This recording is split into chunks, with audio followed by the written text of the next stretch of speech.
शुक्लांबरधरं विष्णुं शशिवर्णं चतुर्भुजं प्रसन्नवदनं ध्यायेत् सर्वविघ्नोपशान्तये। व्यासं वसिष्ठनप्तारं शक्तेः पौत्रमकल्मषं पराशरात्मजं वन्दे शुकतातं तपोनिधिं। व्यासाय विष्णुरूपाय व्यासरूपाय विष्णवे नमो वै ब्रह्मनिधये वासिष्ठाय नमो नमः। अविकाराय शुद्धाय नित्याय परमात्मने सदैकरूपरूपाय विष्णवे सर्वजिष्णवे।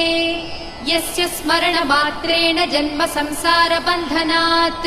विमुच्यते नमस्तस्मै विष्णवे प्रभविष्णवे। ॐ नमो विष्णवे प्रभविष्णवे।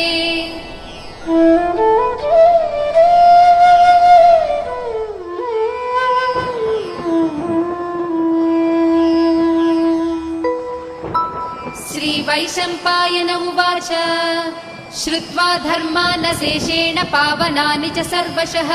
युधिष्ठिरः शान्तनवं पुनरेवाभ्यभाषत। युधिष्ठिर उवाच किमेकं दैवतं लोके किं वाप्येकं परायणं स्तुवन्तः कमर्चन्तः प्राप्नुयुर्मानवाः शुभम्। को धर्मः सर्वधर्माणां भवतः परमो मतः किं जपन्मुच्यते जन्तुर्जन्म संसारबन्धनात्। श्रीभीष्म उवाच जगत्प्रभुं देवदेवमनन्तं पुरुषोत्तमं स्तुवन्नाम सहस्रेण पुरुषः सततोत्थितः तमेव चार्चयन् नित्यं भक्त्या पुरुषमव्ययम्। ध्यायन् स्तुवन्नमस्यंश्च यजमानस्तमेव च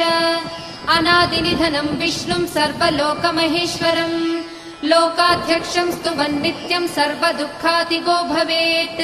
ब्रह्मण्यं सर्वधर्मज्ञं लोकानां कीर्तिवर्धनम् लोकनाथं महद्भूतं सर्वभूतभवोद्भवम्। एष मे सर्वधर्माणां धर्मोऽधिकतमो मतः यद्भक्त्या पुण्डरीकाक्षं स्तवैरर्चेन्नरः सदा।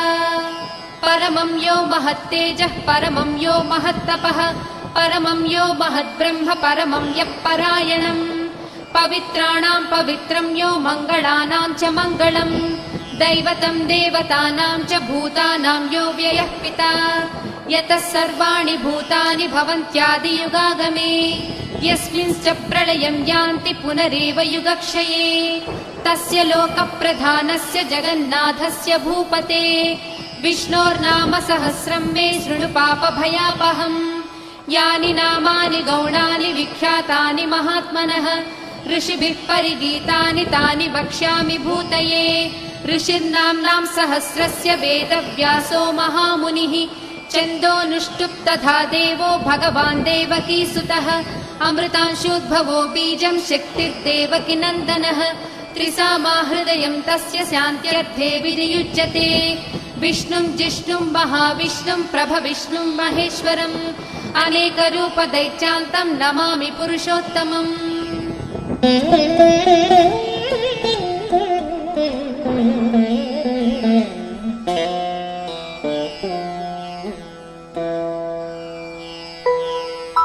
अस्य श्रीविष्णो दिव्यसहस्रनामस्तोत्र महामन्त्रस्य श्रीवेदव्यासो भगवान् ऋषिः अनुष्ठुप् छन्दः। श्रीमहाविष्णुः परमात्मा श्रीमन्नारायणो देवता अमृतांशोद्भवो भानुरिति बीजम् देवकी नन्दनः स्रष्टेति शक्तिः उद्भवक्षोभणो देव इति परमो मन्त्रः। शङ्खबृन्नन्दकी चक्रीति कीलकम् शाङ्खधन्वा गदाधर इत्यस्त्रम् रदाङ्गपाणिरक्षोभ्य इति नेत्रम् त्रिसामा सामगः सामेति कवचम् आनन्दं परब्रह्मेति योनिः ऋसुः सुदर्शनः काल इति दिग्बन्धः श्रीविश्वरूप इति ध्यानम् श्रीमहाविष्णुप्रीत्यर्थे सहस्रनाम जपे विनियोगः।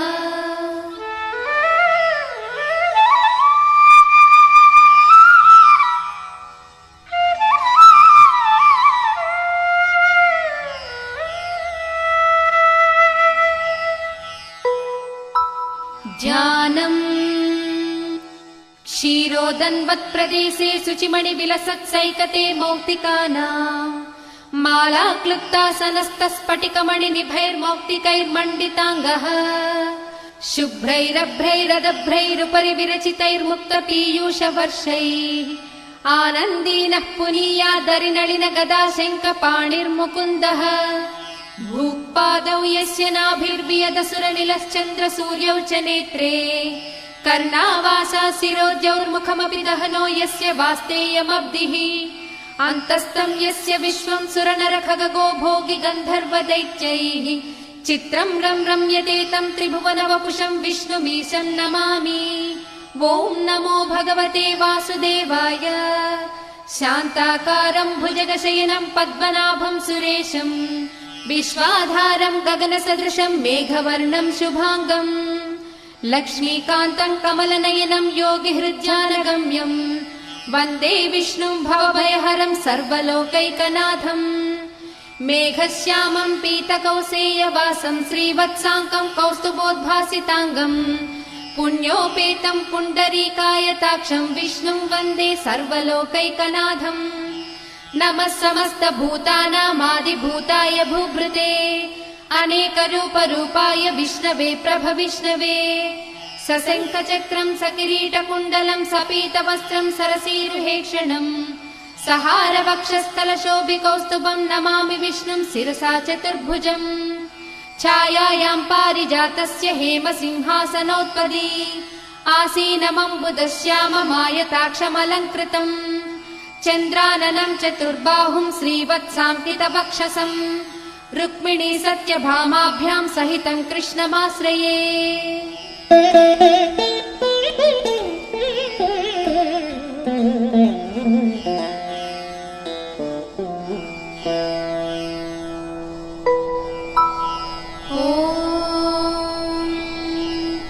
विश्वं विष्णुर्वषट्कारो भूतभव्य भवत्प्रभुः भूतकृद्भूतभृद्भावो भूतात्मा भूतभावनः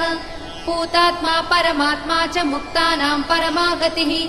अव्ययः पुरुषः साक्षी क्षेत्रज्ञोऽक्षर एव च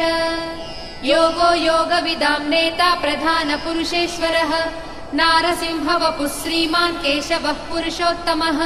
सर्वशिवस्थाणुर्भूतादिर्निधिरव्ययः सम्भवो भावनो भर्ता प्रभवः प्रभुरीश्वरः स्वयंभूः शम्भुरादित्यः पुष्कराक्षो महास्वनः अनादिनिधनो धाता विधाता धातुरुत्तमः अप्रमेयो हृषीकेशः पद्मनाभो मरप्रभुः विश्वकर्मा मनुस्त्वष्टा स्तविष्ठस्थविरो ध्रुवः अग्राह्यः शाश्वतः कृष्णो लोहिताक्षः प्रतर्दनः प्रभूतस्त्रिककुब्धाम पवित्रं मङ्गलं परम् ईशानः प्राणदः प्राणो ज्येष्ठः श्रेष्ठः प्रजापतिः हिरण्यगर्भो भूगर्भो माधवो मधुसूदनः ईश्वरो विक्रमी धन्वी मेधावी विक्रमः क्रमः अनुत्तमो धुरादर्शः कृतज्ञः कृतिरात्मवान् सुरेशः शरणं शर्म विश्वरेताः प्रजाभवः अहः संवत्सरो व्याळः प्रत्ययः सर्वदर्शनः अजः सर्वेश्वरः सिद्धः सिद्धिः सर्वादिरच्युतः वृषा कपिरमेयात्मा सर्वयोगविनिसृतः वसुर्वसुमना सत्यः समात्मा संवितः समः अमोघ पुण्डरीकाक्षो वृषकर्मा वृषाकृतिः रुद्रो बहुशिरा बभ्रुर्विश्वयोनिः शुचिश्रवाः अमृतः शाश्वतस्थाणुर्वरारोहो महातपाः सर्वगः सर्वविद्वानुर्विश्वक्सेनो जनार्दनः वेदो वेदविदव्यङ्गो वेदाङ्गो वेदवित्कविः लोकाध्यक्षः सुराध्यक्षो धर्माध्यक्षः कृताकृतः चतुरात्मा चतुर्व्यूहश्चतुर्दंष्टश्चतुर्भुजः भ्राजिष्णुर्भोजनं भोक्ता सहिष्णुर्जगदादिजः अनघो विजयो जेता विश्वयोनिः पुनर्वसुः उपेन्द्रो वामनः प्रांशुरमोघः सुचिरूर्जितः अतीन्द्रः सङ्ग्रहः सर्गो धृतात्मा नियमो यमः वेद्यो वैद्यः सदा योगी वीरः माधवो मधुः अतीन्द्रियो महामायो महोत्साहो महाबलः महाबुद्धिर्महावीर्यो महाशक्तिर्महाद्युतिः अनिर्देश्य वपुः श्रीमानमेयात्मा महाधृधृत् महेश्वासो महीभक्ता श्रीनिवासः सताङ्गतिः अनिरुद्धः सुरानन्दो गोविन्दो गोविदापतिः मरीचिर्दमनो हंसः सुपर्णो भुजगोत्तमः हिरण्यनाभः सुतपाः पद्मनाभः प्रजापतिः अमृत्युः सर्वदृक्सिंहः सन्धाता सन्धिमान् स्थिरः अजो दुर्मर्षणः शास्ता विसृतात्मा सुरारिः गुरुर्गुरुतमो धामः सत्यः सत्यपराक्रमः निमिषो निमिषस्रग्वी वाचस्पतिरुदारधीः अग्रणीर्रामणी श्रीमान् न्यायो नेता समीरणः सहस्रमूर्धा विश्वात्मा सहस्राक्षः सहस्रपात् आवर्तनो निवृत्तात्मा संवृतः सम्प्रमर्दनः अहः संवर्तको वह्निरनिलो धरणीधरः सुप्रसादः प्रसन्नात्मा विश्वभृग्विभुः सत्कर्ता सत्कृतः साधुर्जह्नुर्नारायणो नरः असंख्येयो प्रमेयात्मा विशिष्टः शिष्टकृच्छुचिः सिद्धार्थः सिद्धसङ्कल्पः सिद्धिदः सिद्धिसाधनः वृषाही वृषभो विष्णुर्वृषपर्वा वृषोदरः वर्धनो वर्धमानश्च विविक्तः श्रुतिसागरः सुभुजो दुर्धरो वाग्मी महेन्द्रो वसुदो वसुः नैकरूपो बृहद्रूपः शिविविष्टः प्रकाशनः ओजस्तेजो ज्युतिधरः प्रकाशात्मा प्रतापनः रुद्धस्पष्टाक्षरो मन्त्रश्चन्द्रांशुर्भास्करज्युतिः अमृतांशूद्भवो भानुश्च स बिन्दुः सुरेश्वरः औषधं जगतः सेतुः सत्यधर्मः पराक्रमः भूतभव्यभवन्नाथः पवनः पावनो नलः कामः कामकृत्कान्तः कामः कामप्रदः प्रभुः युगाधिकृत्युगावर्तो नैकमायो महाशनः अदृश्यो व्यक्तरूपश्च सहस्रजिदनन्तजित् इष्टो विशिष्टः शिष्टेष्टः शिखण्डी नहुषो वृषः क्रोधः क्रोधकृत्कर्ता विश्वबाहुर्महीधरः अच्युतः प्रदितः प्राणः प्राणदो वासवानुजः अपां निधिरधिष्ठानमप्रमत्तः प्रतिष्ठितः स्कन्दः स्कन्दधरो दुर्यो वरदो वायुवाहनः वासुदेवो बृहद्भानुरादिदेवः पुरन्दरः अशोकस्तारणस्तारः शूरः शौरिर्जनेश्वरः अनुकूलस्य तावर्तः पद्मे पद्मनिभेक्षणः पद्मनाभोरविन्दाक्षः पद्मगर्भः शरीरभृत् महर्धिर्रुद्धो वृद्धात्मा महाक्षो गरुडध्वजः अतुलः शरभो भीमः समयज्ञो हविर्हरिः सर्वलक्षणलक्षण्यो लक्ष्मीवान् समितिञ्जयः विक्षरो रोहितो मार्गो हेतुर्दामोदरः सहः महीधरो महाभागो वेगवानमिताशनः उद्भवः क्षोभणो देवः श्रीगर्भः परमेश्वरः करणं कारणं कर्ता विकर्ता गहनो गुहः व्यवसायो व्यवस्थानः संस्थानस्थानदो ध्रुवः परर्धिः परमस्पष्टः तुष्टः पुष्टः सुभेक्षणः रामो विरामो विरजो मार्गो नेयो नयो नयः वीरः शक्तिमतां श्रेष्ठो धर्मो धर्मविदुत्तमः वैकुण्ठः पुरुषः प्राणः प्राणदः प्रणवः पृथुः हिरण्यगर्भः शत्रुघ्नो व्याप्तो वायुरथोक्षजः ऋतुः सुदर्शनः कालः परमेष्टि परिग्रहः उग्रः संवत्सरो दक्षो विश्रामो विश्वदक्षिणः विस्तारस्थावरस्थाणुः प्रमाणं बीजमव्ययम् अर्धोऽनर्धो महाकोशो महाभोगो महाधनः अनिर्विण्णस्थविष्टो भूर्धर्मयूपो महामखः नक्षत्रनेमिर्नक्षत्री क्षमः क्षामः समीहनः यज्ञयुज्यो महेज्यश्च क्रतुः सत्रं सदां गतिः सर्वदर्शी विमुक्तात्मा सर्वज्ञो ज्ञानमुत्तमम् सुव्रतः सुमुखः सूक्ष्मः सुघोषः सुखदः सुहृत् मनोहरो जितक्रोधो वीरबाहुर्विदारणः स्वापनः स्ववशो व्यापी नैकात्मा नैककर्मकृत् वत्सरो वत्सलो वत्सी रत्नगर्भो धनेश्वरः धर्मकृद्धर्मी सदसक्षरमक्षरम् अविज्ञाता सहस्रांशुर्विधाता कृतलक्षणः गभस्तिनेमिः सत्त्वस्था सिंहो भूतमहेश्वरः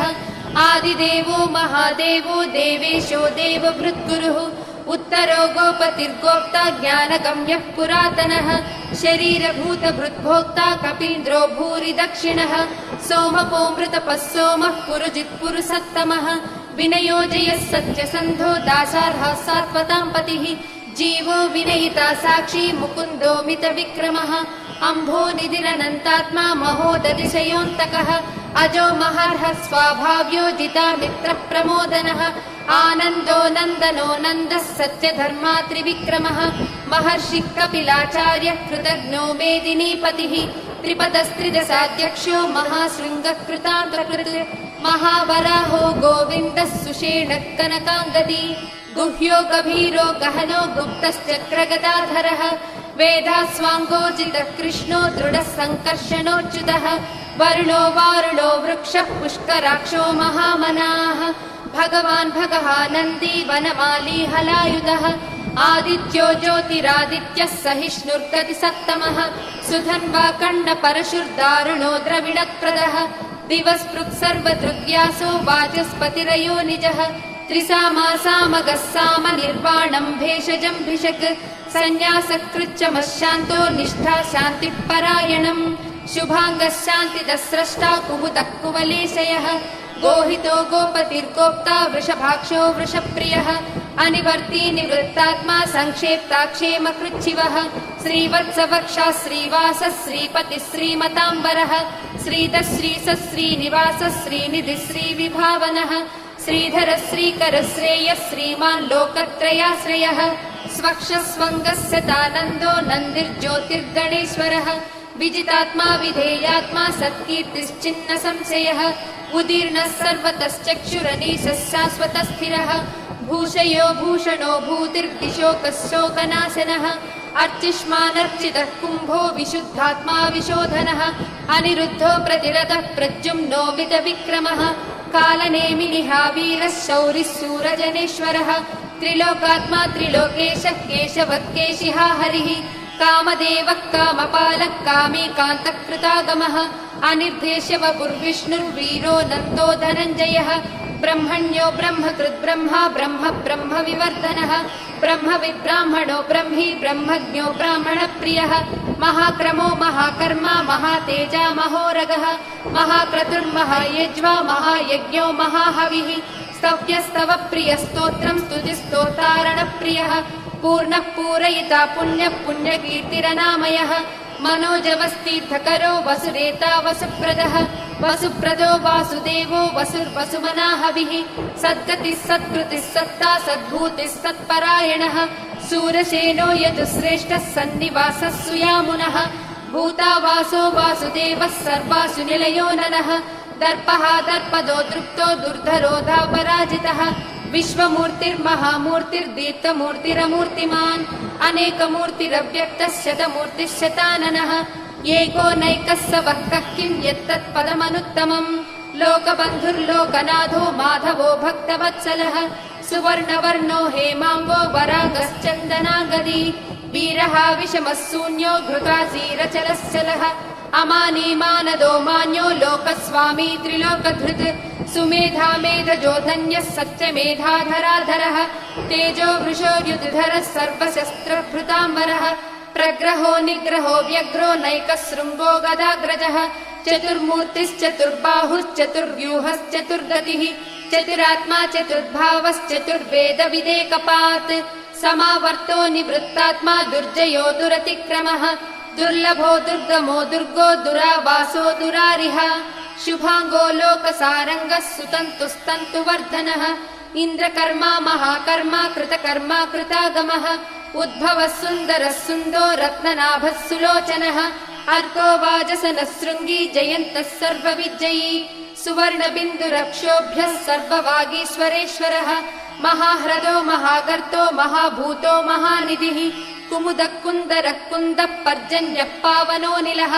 अमृताशोऽमृतवपुः सर्वज्ञः सर्वतोमुखः सुलभः सुव्रतः सिद्धः शत्रुजिच्छत्रुतापनः न्यग्रोधोदुम्बरोऽश्वत्थश्चाणूरान्ध्रनिषूदनः सहस्रार्चिः सप्तजिह्वः सप्तैधा सप्तवाहनः अमूर्तिरनघोचिन्त्यो भयकृद्भयनाशनः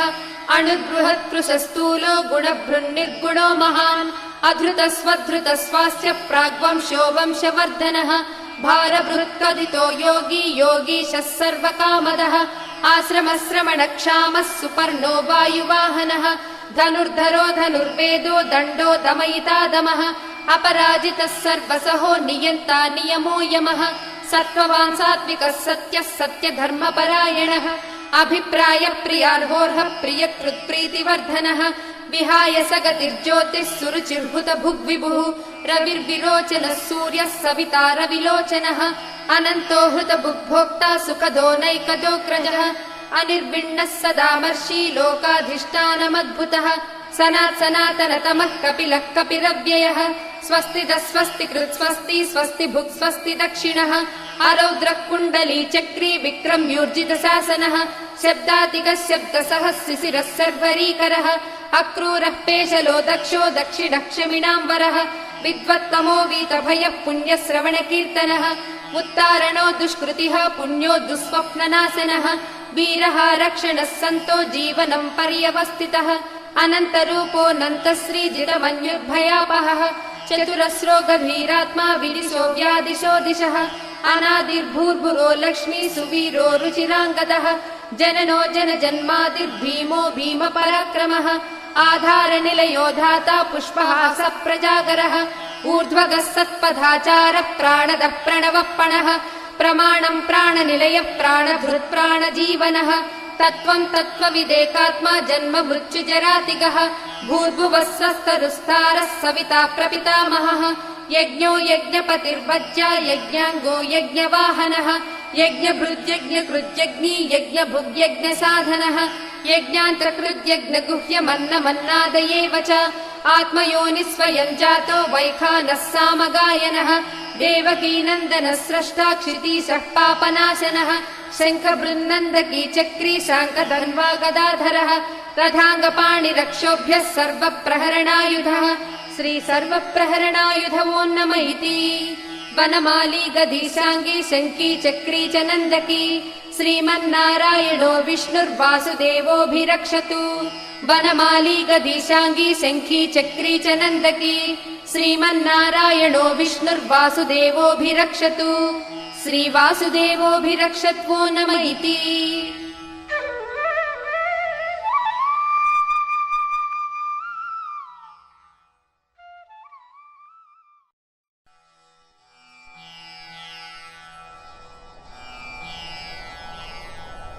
इतीदम् कीर्तनीयस्य केशवस्य महात्मनः नाम्नाम् सहस्रम् दिव्यानाम् अशेषेण प्रकीर्तितम्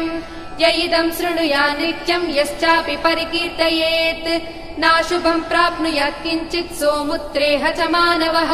वेदान्तको ब्राह्मणः स्यात् क्षत्रियो विजयी भवेत् वैश्यो धनसमृद्धः स्यात् शूद्रः सुखमवाप्नुयात् धर्मार्धी प्राप्नुयात् धर्मम् अर्थार्थी चार्धमाप्नुयात् कामानवाप्नुयात् कामी प्रजार्थी चाप्नुयात् प्रजाम् भक्तिमान् यः सदोत्थाय शुचिस्तद्गतमानसः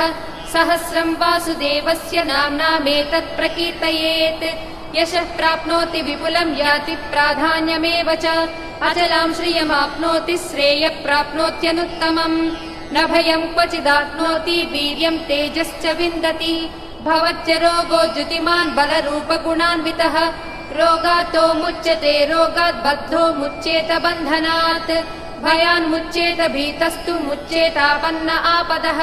दुर्गाण्यतितरत्यासु पुरुषः पुरुषोत्तमम् स्तुवन्नाम सहस्रेण नित्यम् भक्तिसमन्वितः वासुदेवाश्रयो मर्त्यो वासुदेवपरायणः सर्वपापविशुद्धात्मा याति ब्रह्म सनातनम् न वासुदेव भक्तानाम् अशुभम् विद्यते क्वचित् जन्म मृत्युजरा व्याधि भयम् नैवोपजायते इमम् स्तवमधीयानः श्रद्धा भक्तिसमन्वितः युज्येतात्मसुखशान्तिः श्रीधृतिस्मृतिकीर्तिभिः न क्रोधो न च मात्सर्यम् न लोभो नाशुभामतिः भवन्ति कृतपुण्यानाम् भक्तानाम् पुरुषोत्तमे द्यौश्चन्द्रार्कनक्षत्रम् खम् दिशो भूर्महो दधिः वासुदेवस्य वीर्येण विधृतानि महात्मनः ससुरासुरगन्धर्वम् स यक्षोरगराक्षसम् जगद्वशे वर्ततेदम् कृष्णस्य सचराचरम् इन्द्रियाणि मनोबुद्धिः सत्त्वम् तेजो बलम् धृतिः वासुदेवात्मकान्याहुः क्षेत्रम् क्षेत्रज्ञ एव च सर्वागमानामाचारः प्रथमम् परिकल्पितौ आचार्यप्रभवो धर्मो धर्मस्य प्रभुरच्युतः ऋषयः पितरो देवा महाभूतानि धातवः जङ्गमाजङ्गमम् चेदम् जगन्नारायणोद्भवम् योगो ज्ञानं तथा साङ्ख्यं विद्या शिल्पादिकर्म च वेदशास्त्राणि विज्ञानम् एतत् सर्वं जनार्दनात् एको विष्णुर्महद्भूतं पृथग्भूतान्यनेकशः त्रीलोकान् व्याप्य भूतात्मा भुङ्क्ते विश्वभुगव्ययः इमं स्तवं भगवतो विष्णोर्व्यासेन कीर्तितम् पठे च इच्छेत् पुरुषः श्रेयः प्राप्तुं सुखानि च विश्वेश्वरमजं देवं जगतः प्रभुमव्ययम् भजन्ति ये पुष्कराक्षं न ते यान्ति पराभवम् न ते यान्ति पराभवम् ॐ नम इति। अर्जुन उवाच पद्मपत्र विशालाक्ष पद्मनाभसुरोत्तम भक्तानामनुरक्तानां त्राता भव जनार्दन। श्रीभगवानुवाच यो मां नाम सहस्रेण स्तोतुमिच्छति पाण्डव सोऽहमेकेन श्लोकेन स्तुत एव न संशयः स्तुत एव न संशयो नम इति। व्यास उवाच वासनाद्वासुदेवस्य वासितं भुवनत्रयम् सर्वभूतनिवासोऽसि वासुदेव नमोऽस्तु ते श्रीवासुदेव नमोऽस्तु ते ॐ नम इति। पार्वत्युवाच केनोपायेन लघुना विष्णोर्नाम सहस्रकम् पठ्यते पण्डितैर्नित्यम् श्रोतुमिच्छाम्यहम् प्रभो। ईश्वर उवाच श्रीराम राम रामेति रमे रामे मनोरमे सहस्रनाम तत्तुल्यम् राम राम वरानने। श्रीराम राम रामेति रमे रामे मनोरमे सहस्रनाम तत्तुल्यम् राम नाम वरानने।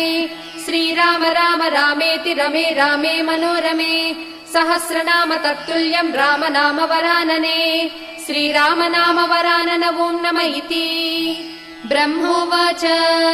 नमोऽस्त्वनन्ताय सहस्रमूर्तये सहस्रपादाक्षि शिरोरुबाहवे